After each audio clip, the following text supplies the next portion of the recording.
शहर पूरनपुरा में चोरों के बारे में कई कहानियां थी, पर किसी की नहीं थी निशांत जैसी। लोग उसे बुद्धिमान चोर कहते थे क्योंकि उसने कभी धन नहीं चुराया।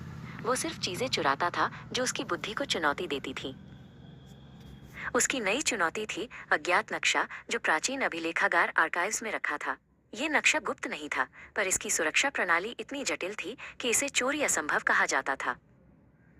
सुरक्षा की जिम्मेदारी क्यूरेटर धृति की थी।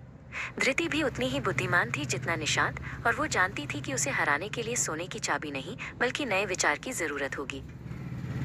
रात के अंधेरे में निशांत अभिलेखागार की छत से नीचे उतरा। उसने लेजर ग्रिड को पार करने के लिए धुएं का इस्तेमाल नहीं किया, बल्कि दो दर्पणों को इस तरह से घुमाया कि किरणें एक दूसरे से टकराकर निष्क्रिय हो गईं। असली मुश्किल कमरे के भीतर थी। जमीन पर हजारों सूक्ष्म सेंसर लगे थे। एक पंख का वजन भी अलार्म बजा सकता था। यह धृति का सबसे प्यारा जाल था। निशांत जमीन पर नहीं चला। उसने दो मजबूत खंभों के बीच रेशम की पतली पर मजबूत डोरियां बांधी।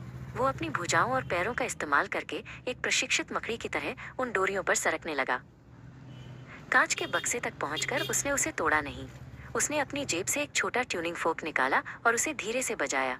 कांच के सील की गोंद उस विशिष्ट ध्वनि की कंपन से धीरे धीरे ढीली हो गई। नक्शा उसके हाथ में था। वो जानता था कि धृति अगले ही पल यहाँ होगी। जाते जाते उसने नक्शे की जगह पर एक और मुड़ा हुआ कागज का टुकड़ा रखा। अगली सुबह अलार्म तो नहीं बजा, पर धृति तुरंत अभिलेखागार पहुंची। अज्ञात नक्शे की जगह पर मुड़े हुए कागज को देखकर उसके चेहरे पर एक गहरी सोच आ गई। कागज खोलने पर नक्शे की जगह सुरक्षा प्रणाली को तोड़ने का एक विस्तृत और नया तरीका लिखा था। नीचे लिखा था, चुनौती स्वीकार है, माइनस न। धृति मुस्कुराई। वो चोर नहीं, एक प्रतिद्वंद्वी था, और यही उसकी सबसे बड़ी चोरी थी।